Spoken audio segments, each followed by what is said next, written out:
Bienvenue dans la saison 2 d'Akiba Plat, le podcast local à l'accent chantant pour cultiver le bien-être et la joie de vivre au quotidien. Je suis Audrey, sa fondatrice, et actuellement en dernière année de formation de naturopathie. Ici, je donne la parole à des professionnels des métiers du bien-être, réflexologues, sophrologues, profs de yoga et bien plus encore. Découvrez leur métier, leur parcours inspirant et leur mission, prendre soin de vous.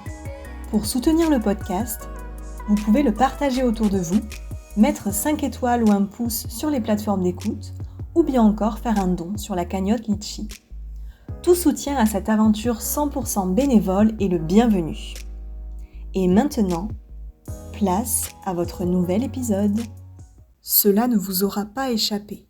On vit dans une société à 100 à l'heure. Il faut faire plus vite, être performant, et ce dans tous les domaines de la vie, aussi bien au niveau professionnel que personnel.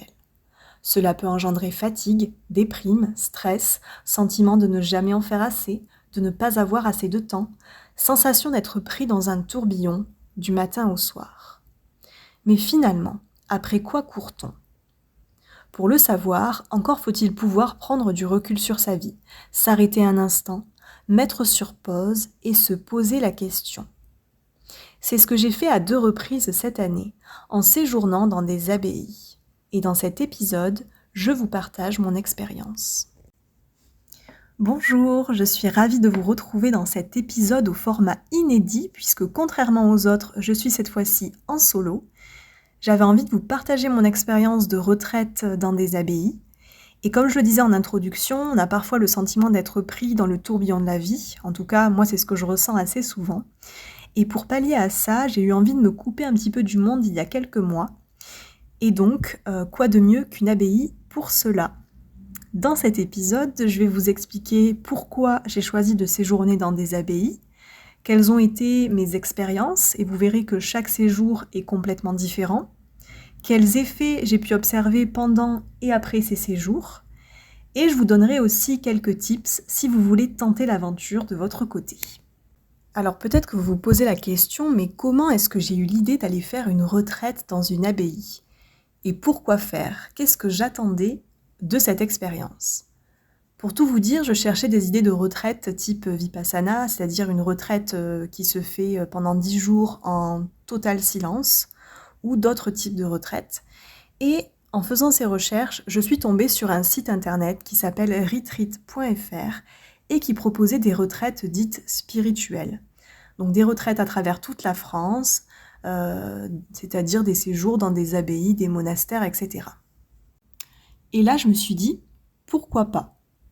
Déjà, j'étais curieuse de découvrir cet univers. Je crois que ça m'a toujours un peu fascinée en fait de voir qu'il y a des personnes qui se retirent du monde pour se consacrer à Dieu.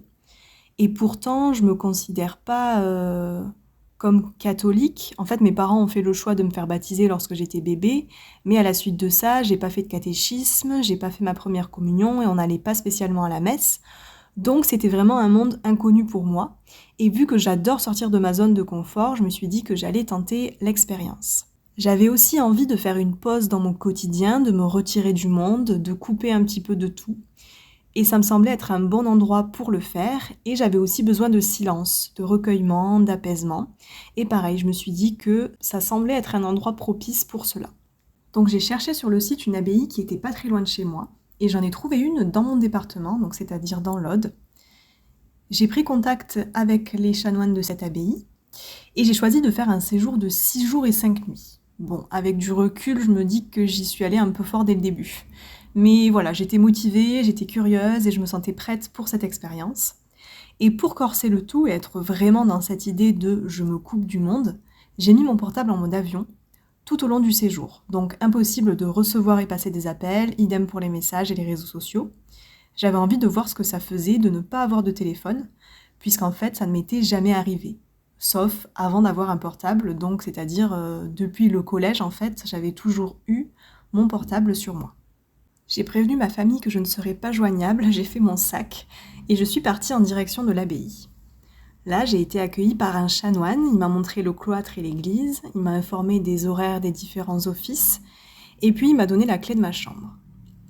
Dans cette abbaye, qui est tenue par des hommes, les femmes, elles ne peuvent pas dormir au même endroit. Donc, je logeais dans une maison, à 5 minutes à pied de l'abbaye. La maison comprenait plusieurs chambres, certaines individuelles et d'autres en dortoir. J'ai été placée dans un dortoir de 4 lits. Et il y avait aussi une grande pièce qui servait de salle à manger, salon et une petite cuisine. On devait acheter notre propre nourriture et se faire à manger nous-mêmes. Pendant ces quelques jours, j'ai pu partager le quotidien d'autres femmes qui étaient aussi en retraite. Je ne m'attendais pas à ce qu'il y ait autant de jeunes. La plupart avaient traversé toute la France pour venir ici se ressourcer et réviser leurs examens. Et la maison, c'était un peu comme dans un moulin. Ça allait, ça venait. Il y en a certaines qui finissaient leur séjour, d'autres qui arrivaient, donc c'était assez mouvementé. Mais j'ai trouvé ça enrichissant de pouvoir discuter avec des femmes de divers horizons. Tous les jours, je suis allée au moins une fois assister à un office religieux. C'était pas facile de suivre les messes parce qu'elles étaient en latin. Je savais même pas faire le signe de croix en arrivant. Et je me suis aussi entretenue 3 fois pendant le séjour avec un frère.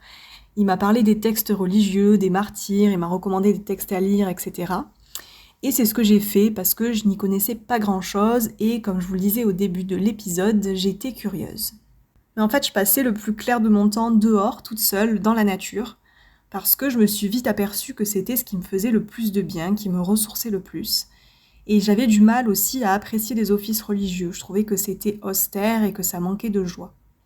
En lisant les textes religieux, j'ai vu aussi à quel point la vie terrestre est remplie de souffrances et que plus on souffre dans cette vie, mieux c'est car on a plus de chances d'aller au paradis. En tout cas, c'est ce que moi j'ai interprété des textes. Et en fait, je me suis pas retrouvée dans tout ça. Et c'est grâce à ce séjour que j'ai pu me demander, finalement, quelle est ma vision de la spiritualité, en quoi ai-je envie de croire ? Et je pense que c'est une question qui est importante et qu'on ne se pose pas forcément comme ça au quotidien parce qu'on n'en a pas l'occasion. De mon côté, je ne crois pas nécessairement en un Dieu, mais je pense qu'il y a une force qui nous précède, qui nous guide, et j'appelle ça la vie ou l'univers.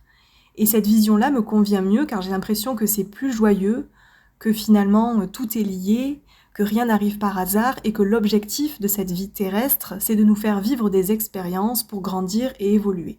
Donc c'est quelque chose auquel j'adhère mieux. Par rapport au côté pratique, à titre indicatif, parce que vous pouvez sûrement vous poser la question, le prix pour participer à cette retraite était libre, mais le site retreat.fr conseillait au minimum 90 € pour couvrir les frais d'hébergement durant le séjour. Avant de vous parler des effets que j'ai pu observer pendant et après ces séjours, je vais maintenant vous partager ma seconde expérience de retraite dans une abbaye. Alors quelques mois après cette première expérience dans une abbaye de l'Aude, j'ai ressenti le besoin de m'isoler, de me couper du monde. Et surtout, je pense, parce qu'avec la création de mon entreprise, je suis beaucoup plus sur les réseaux sociaux qu'avant. Et je pense à 1000 choses en même temps, j'ai envie de porter plein de projets, je suis super enthousiaste. Sauf que, au bout d'un moment, ça devient assez fatigant pour mon petit cerveau et mon être en général. Donc j'ai senti que là, après mes examens de naturo de 2e année, j'avais besoin d'une petite coupure. Donc j'ai choisi une abbaye dans le Tarn, tenue par des sœurs cette fois. Et j'ai fait un séjour beaucoup plus court que le premier, puisqu'il a duré seulement 2 jours au lieu de 6 jours. J'ai également coupé mon téléphone, comme lors de la première expérience. Et ce séjour était très différent du premier. Déjà, j'avais une chambre individuelle avec salle de bain, donc ce qui était grand luxe par rapport à la première expérience où j'étais en dortoir avec 3 autres personnes et où on avait une salle de bain partagée à peu près par 10 personnes. J'étais à 2 pas de l'église et les offices étaient en français, donc j'arrivais mieux à comprendre ce qui se passait, c'était assez agréable. Les personnes en retraite mangeaient ensemble, mais c'était les sœurs qui faisaient à manger. On devait juste nous faire la vaisselle et mettre la table, donc ça donnait vraiment du temps pour se ressourcer. Il n'y avait rien d'autre à faire pendant ce séjour que de penser à soi. J'ai trouvé aussi le lieu très apaisant, très calme, et le fait d'avoir une chambre à soi, je pense, a beaucoup aidé pour pouvoir se retrouver encore plus et profiter encore plus du calme et de ce temps d'introspection. Et je me suis rendu compte aussi à quel point j'étais fatiguée. En fait, j'ai dormi 10 heures d'affilée la première nuit. C'est une chose qui n'arrive jamais quand je suis chez moi. Donc j'ai vraiment, j'ai senti que ce lieu me ressourçait. Et pendant ce court séjour, j'ai beaucoup lu, j'ai passé pas mal de temps à l'extérieur à faire des randos, et j'ai aussi pu échanger avec des femmes qui étaient présentes lors des temps de repas. J'ai également assisté à un office par jour. Et contrairement au premier séjour où j'avais hâte de revenir à la civilisation et de pouvoir communiquer avec le monde extérieur, pour ce séjour-là, j'ai trouvé que c'était presque trop court. J'avais envie de rester encore un petit peu dans ce cocon, coupé de tout. Au niveau du tarif, c'était 40 € la nuit et ça incluait les 3 repas par jour, donc j'ai trouvé ça tout à fait raisonnable. Et maintenant, la question que tout le monde se pose, mais quels effets est-ce que j'ai pu observer pendant ces retraites et après ? Alors, pendant les retraites, j'étais beaucoup plus calme, plus posée, je faisais les choses beaucoup moins vite, et ça se ressentait aussi au niveau de ma voix et de mon débit de parole, parce que je parlais beaucoup plus calmement et beaucoup moins vite que d'habitude. Pendant ces retraites, je me sentais aussi beaucoup plus reposée et avec une clarté mentale plus importante qu'en temps normal. Et les effets après ces retraites, j'ai eu l'impression que ça avait développé ma créativité. Le fait de laisser de la place, du vide et parfois même d'avoir des moments où je me suis ennuyée, j'ai l'impression que ça m'a permis de faire émerger de nouvelles idées. Au-delà après du boost au niveau de la créativité, ça m'a permis de me recentrer. J'ai vraiment eu l'impression de me retrouver moi, de retrouver un peu l'essence qui me constitue et d'être plus entière. Et ça, c'est vraiment une sensation qui fait du bien. Et puis cette envie aussi de partager avec les autres, de les accompagner sur le chemin de la santé et du bien-être. Et comme cela est dit dans le livre Le pouvoir de la colère, écrit par le petit-fils de Gandhi, que j'ai lu pendant ma seconde retraite, après avoir pris du temps pour soi, on devient capable de se connecter pleinement aux autres d'une manière plus profonde et plus significative. Et c'est vraiment ce que j'ai l'impression d'expérimenter après des séjours de retraite en fait. C'est vraiment cette idée de je me suis retrouvée moi, je me suis recentrée et en fait maintenant je me sens plus capable et plus apte de pouvoir partager avec les autres et de me connecter avec les autres. Et ça c'est vraiment une belle sensation je trouve. Donc voilà un petit peu pour mes expériences de retraite et les effets que j'ai pu observer pendant et après ces séjours. Mais je me dis aussi que voilà, on n'est pas obligé forcément d'aller dans une abbaye pour s'octroyer un petit moment comme ça de coupure. On peut aussi faire ça dans la nature, dans une maison de vacances familiale, dans un lieu où on se sent bien, etc. Donc en fait, pour moi, le lieu est plus un prétexte à faire une coupure que vraiment une priorité ou vraiment un lieu obligatoire pour faire une retraite. Voilà, pour moi, on peut faire ça dans des endroits différents. Et on peut aussi au quotidien se créer des mini-moments de déconnexion. C'est ce que j'essaye de faire depuis que je suis rentrée de ma seconde retraite pour garder un petit peu ces moments où je me retrouve moi. C'est-à-dire de couper son téléphone à partir d'une certaine heure le soir ou de couper son téléphone aussi quand on va faire une balade. Ça permet vraiment d'avoir des moments où on est pleinement avec soi-même et où on n'est pas dérangé entre guillemets par des notifications, par des appels, etc. Donc c'est peut-être au quotidien, sans forcément faire une retraite de 6 jours, mais peut-être qu'au quotidien, on peut s'octroyer comme ça des petits moments où on se retrouve, où on a des temps d'introspection. Et ça permet de faire le point régulièrement aussi sur sa vie et sur ce qu'on souhaite. Néanmoins, si vous avez envie de tenter l'aventure dans une abbaye, dans un monastère, etc., vous pouvez aller regarder sur le site retreat.fr. Vous allez voir qu'il y a énormément d'endroits en France où vous pouvez effectuer des séjours, ou sinon vous pouvez contacter directement les abbayes près de chez vous, parce qu'elles ne sont pas toutes sur ce site-là. Donc des fois, en tapant le nom d'une abbaye, vous pouvez contacter directement l'hôtellerie pour voir s'il y a de la place à telle date et avoir toutes les modalités de séjour.